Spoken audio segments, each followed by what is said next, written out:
Indonesia is a diverse, complex nation with vast natural resources and 240 million people spread across an archipelago of over 17,000 islands. What makes Indonesia especially unique is its young, dynamic and economically productive citizens. Nearly 60% of the population is still under the age of 30, and this demographic dividend is both a blessing and a risk. Young people with decent jobs produce economic vitality and growth. Decent salaries for them mean more consumption and industrial activity. By 2030, 90 million Indonesians will join the consumer class, more than any other emerging nation apart from China and India. We would see or should see some measure of stabilization and even rebound. And I think there's many factors for that. But even now, I believe there's some bright spots in the economy. Certain kinds of exports are actually booming, unbeknownst to many. For example, jewelry and handicrafts turns out to be like a $5 billion per year export for Indonesia. McKinsey says these young consumers will bring an extra $1 trillion in annual spending. This is how the world is looking at growth opportunities in a very high-level, superficial way these days, which is very, very common. But they carry with them the vigor of youth. Young consumers will demand more quality and diversity in the products they buy. They won't be satisfied with basic goods and services like previous generations would have been. They will want world-class products and they will want them fast. That means not just better goods and services, but better infrastructure. Better infrastructure means better economic growth and higher living standards for all Indonesians. Hard infrastructure like modern airports, seaports and highways, as well as soft infrastructure like better healthcare or, crucially, internet access. We are now almost at the cusp of a major infrastructure development boost, led by government funding, led by government's new reform policies.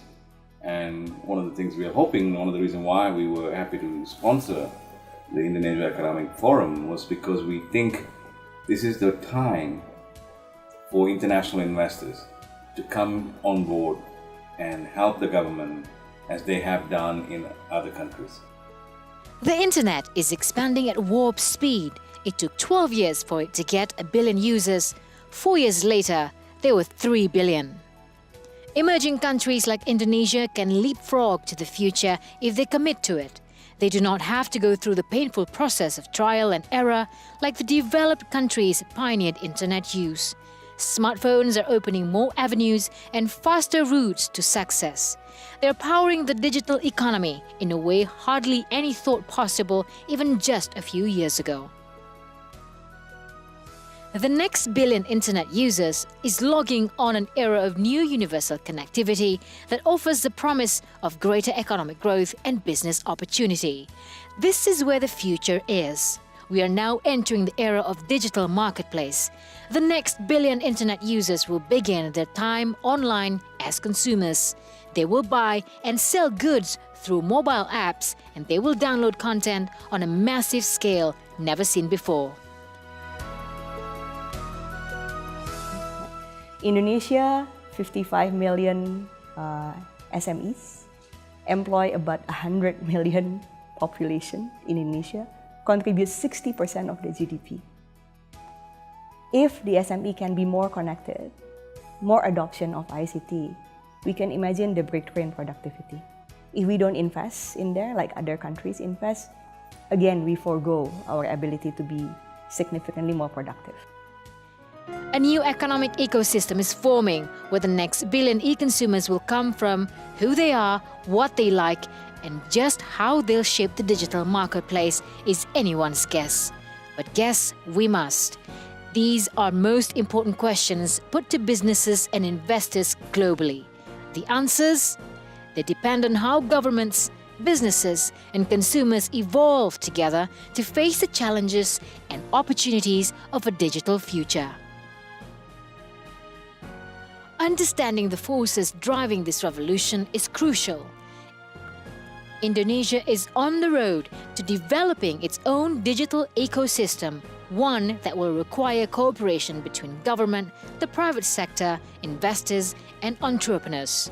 For Indonesia to move from a commodities-based economy to a digital one, it must encourage innovation, it must adopt new mindsets, and it must attract global talent. It must also invest in education and training. But most of all, it must put faith in the youth. Today, the path of Indonesia's rise in the world runs straight through its young people.